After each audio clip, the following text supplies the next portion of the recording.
هیا ما چند روزه پشتی سترانک جبال هنرمندک جن هاتیا بلاف کرن کارودان مزن لنافخوی هریما کردستانی و درو لدیف خوانین امی حاول بدین هندک پرسیارا آراسته و هنرمندی بکن نها میوانم او جی هنرمند هلی لاف قلب خیراتی زور سپاس ممنون هلی لاف دخوازم هر لی پرسیاری دست بکم بله ناویت هیلانا و هلی لافش چهاتیا دیدکاری بحث کی بله بخیراتم بو نبیان سالن و گلک سپاس نویم هیلانا بله بس هلی لاف جی چه هاتیا هلی وکی نوه که کرده بومن یعنی وکی حوالت من و دایکم باب من هم جد گوتم من هلی و لاف جی بو چی من پیوکر چونکی لاف دف من ماسترین انرژی دنیاه انرژی که کو یعنی پوزیتیو انرژی و من زور به باش بکو تشتکی واسه گل من بد تشتکی جوانا و هر گل جهات هلی دخوازی بشکل بحث کلیپ خواهی و دو ماهی که بکی آکو گل کارودان لپی خوانیم او کلیپ تلکیو چه کریا پیو آواز کیو ناید کینا چهات چه کرن دخوازی بشکل بحث بکی بله باي باي مال ألمانيا تشكر قال شركة سوني ميوزك من نكا كونتراكت قالك مازن قال سوني ميوزك تشكريا وشانا زي جدكم كو يكم كردم قال سوني ميوزك من كونتراكت تشكريا أفسترانا مع هال يعني ستوديو جيرماني ما تشكر قال producers و songwriters سوني وحرف كليب جيل مال ستاف سوني تشكر استرالنیتا پرانیوان انگلیزینا چما یعنی کردیاتا نگلا باشش بروی که استرالن کردینا بيجي یان یعنی دخوازین راسته بزنیم کردیا مزور باشتیه بس بجم هدیه باشت لتت از خو ستایل من ستایل که اینترنشنال ستایل که انگلیزیه بس از گله شانازی جدکم کو کردم و من بو 2020 من دوسترانه چکرین بادینی و سورانی درباره تا یعنی وهات یده گوتن کو هنرمند استرانبیج سینماکار نمایشکار جلو برگایا بازرگانه تو کیش جوان یعنی دخوازیم زانیاری زده تر ور بگیریم از کیش جوان والله چه بجم از همو دشتم از حش وان همو تشتاد کم و گلک نزیکن دلمن و هر واسه جی گل شول من یک يعني كي بيجا يعني بيج باتشت قال ارتست و شو بجم وكي تيجي قال لك حاجات كم او شغلانه واز بينم كي ماسجي هنا ناف كردستان برهند حس كم زور تشتكي كواليتي بينم بكردستان يعني جيب لي كليب وسترانا كاريتاي ديتر تشيا الصالونه الصالونه كي دي انا تشتكين دبي أنا دست بتكين دهو كيجي معي دست بكري بس همو سكرتن بس ما دام تبسيار كرن شو اللي ديجي معنا بس أبو 2020 هذا بروجكت ديجي معظمتين كار خيرخازي أبو مروفا أبو حيوانة ميك اب لاين من يكام برودكت من لاشز بون 2020 ده بتر ميك ابن وشتي جلك بس بجن او حتى هندا بس بله دخوازم بسیار قدیم کم گله جارا ام هنرمند داد بینین تینا ناف بار سیاست دا حتی نو که برنامه که حوصا دفتر چی نبوده یعنی گلتن نهات یا گوتن که ددمن به دا به ناف سیاست دا به حال بجاردن بو هندک جا سرکرداتی یا پارلمان وانجا ناف سیاست دا بشوی کی گشتی زانه بطراستی بجم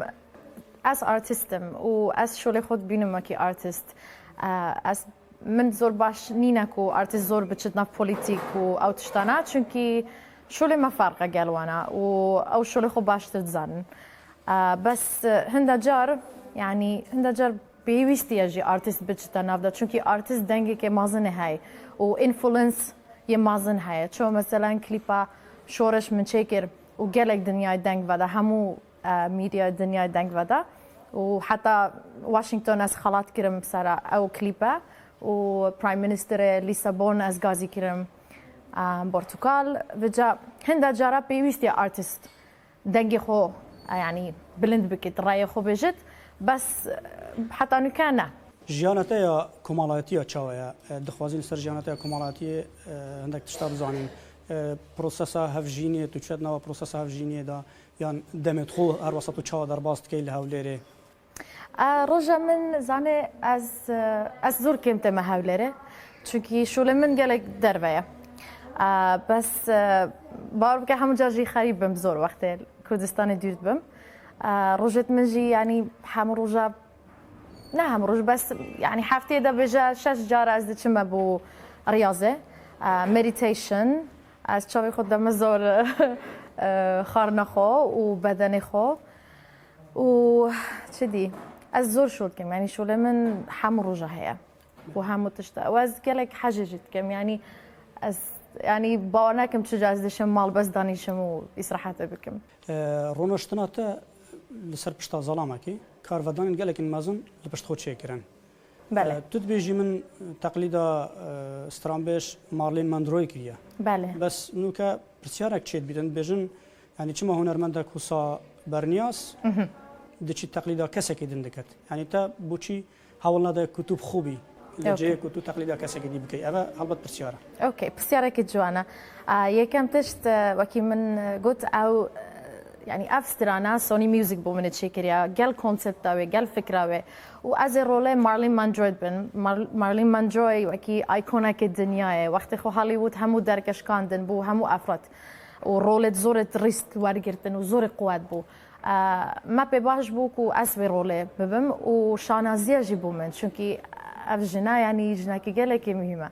ونبس بس مادونا مثلا مادونا جهر او لقطه او كليباي تشيكري زور سترانبيج دي زورنا في المادا او لقطه ديار بت او صاله كايلي جينر خوكرا مارلين مانجو يعني دربه فرقه يعني عندي يعني شانازيه بوما عن تقليد ايكي مازن بكين يعني من خو زور بخوش او لقطه بكم پشتی ئەو کلیپە دەرکەفتی و ئەو لەختە وەکو کوتوت بژی تەگەلە پێخۆش بوو تەکری تەبەحسی هەندێک هەڕەشە کرد هەندێک هەڕەشە لە تاواتی نەکردن شێوازی وە هەڕەشە چاوەیە چ شکلی تاواتی نەکردن ئەو کەسانە دیار نەبێت و هەڕەشە لە تا دیکەن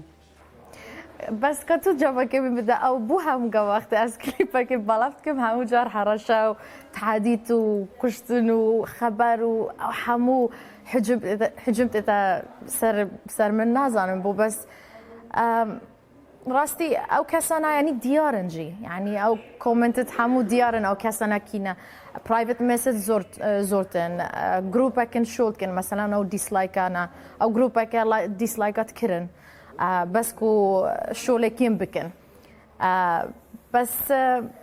آسانه زانه يعني من شميجة او شغل قبيل كري وشانا زيجت كم وهندا جار او تشتانا باشنجي چونكي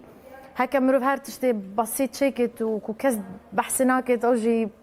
شو تشتانا تا غواردن يعني از باورت كم افرا او كسناوي من تناجهن يعني امپاکتا من افرو چبو از باورت کم پشتی چند سال دی دزانن کو بوچی او تشتا من کرینا او تاثیره وی چند باش بو کومالگای ما بله بس هر کومالگای ما يعني به هزاران کسان نووی کومالگای ما او ویدیوهات آنلاین کردن بله يعني طول سروی که چه بیجی صار آسانه يعني هیچ تاثیر من نکرد و هیچ از عاجز نیم بالعکس بو من هر باشتر بود چونکی چند او موضوع مازنتر بو من هر موضوع كليبي مازنتر بوا ومن بباشا چونكي او وقت او تشتانات قوم من كونفرسيشن قومت يعني هينجي نوكا كونفرسيشن همو او تشوكتش دشت او تشتبكت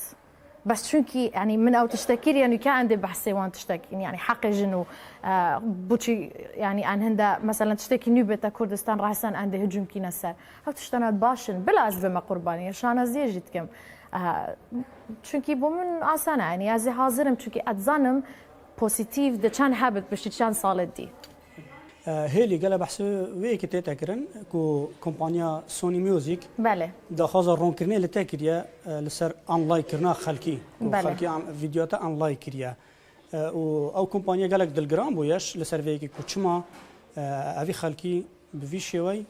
ویدیوات آنلاین کریه راست دخوازا رونكنيل تاكريو او دلجرام بوينه نا او راست نيا چونكي يعني سوني ميوزك برهند افرولا جدايا من چونكي او جد زانن رولاك يعني ريسكك ابو من بكم بس چونكي بينن شولت من برينو كجي همو زور ريسك بوينه و يعني وانا خو قلت ما بباشا تو او رولا بكي وكي من قد زور شانا زيرجت كم وبس تشتكي جلا جرينج فيري أوايك وسوني ميوزك جي حاسكن بين كردستان ومن وكي دركي كفاكري بو هنرمندت كرد كصباحي مثلا سوني ميوزك كونتراكت كي مازن قال هنرمندت كرد بكن وبشجري وانا بكن چونك الكردستان راستي يعني هاو كاني هنرمند ناي تكرن از خود ويتزانم جبار هند جالك مهمة بس او جي شرط اوكو ببينن كردجي چانن يعني بينن او همو حجم بيتا كرن سر كردا يعني استرانبيجا كي كو تشتكي نيوكلي او جي زور باش نيا بس جالك مهم هكا سوني بيت شو صباحي ده $1,000,000 بروجكت كده يننا بو كردستان يعني بو ميديا بو تلفزيون بو فيلم بو دوكيومنتري هاتشتانا جالك باشن بو ما كردا ما بكي من قد من دركة كي فاكري بس او جي شرط كردن كان عند شو او دركة بخو ورگيرين تلبرنينا چسترانت كردي دقل و كومبانيا ناف دولاتي چكي ددمن بيدا قال سوني ميوزك بله من دوستران حتى نيكا تشكيرنا كردي يك سوراني ويك باديلي كي لبشت فان كارين تاع كوريكوريات كات يعني قال جر رانغا بسيارات بتاكرن كو كاساتي رانغا هبن الي كوريات كانوا بشت غيريات كان بو فان كارين تا يعني ام دخوازين بزاين كي كوريات كات كي لبشت فان كارين تاع كو افكار نهاتوت كي اوكي من اب بسيارة زو سيرة او بسيارة خوحر خلطة چونكي تويت بيجي من هكا من كسك نبت بش من او تشتانا ناشن بكم افرط ناشد بكت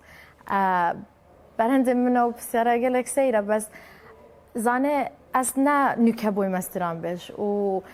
از يعني بچكاتي بابا من دست من گرتي بريا ناف ماسترين ميوزك سكول ي فنلندا از 18 سالي شما امريكا من شول كريا قال برودوسر قالك مازن او شولت همو جيانا منا و تشتكى كسك نشت يك روجدا ايكي بكتا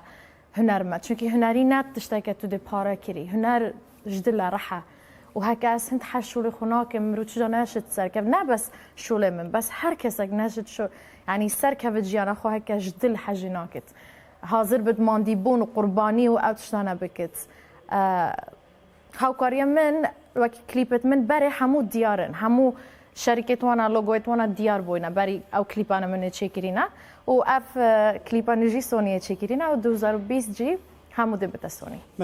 رنگا او بسیار شهر وی که آبید او کمپانیت مازن رنگا لپشت کلیپین تا وابن رنگا وش بشه که بیتن جوان رخنا و سرنجان خالکی کو هر دم بسیار دکن دقل وی که چه هنرمندی دن نینن به نریناتا به رأیاتا لهری ما کردستان کو هنرمندن بناو دنگ بن و کتونها ببینی رنگا پشتگیری جی نبیتن تزانه پشتی کلیپاس شورش من شکر 3 سالا من استران نبون نکو برهنده از زیرک نینم بس چونکی پشگیری نبو مجی پشگیری نبو و راستی یعنی استرانبیج کردستان همو زور یعنی دلم بوانا تصوجت چونکی راسته یعنی از زور کمتنا هاوکاری کرن و بترجي بيا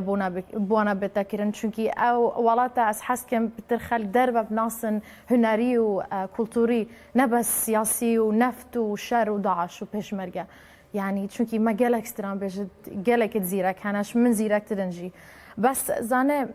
تشتكي الفيرا هياكو راستي من خوش يعني خود زور قرباني دايم من زور نخوش يديتين بس اوجي همو سركفتنا منها چونكي از هارت شوي من يعني من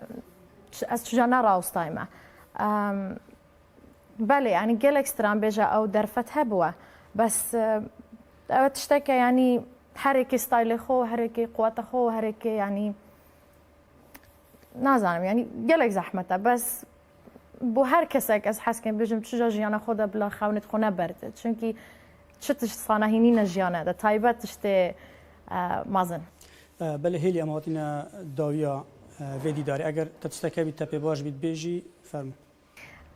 آخر تش از حس کن بجم تشتک بید کو بلا ابرو از بموکی اگزامپل منونا نمونه کردی آمد خراب اگزامپل بوی کو جیانا دا کو همو دنیا جي وهمو خلق حجم بكتا سرتا بس مروبيا همو قابا هر بش راس بت وباوري هبت بخو وهيج ناترست جالك سباس ممنون زور سباس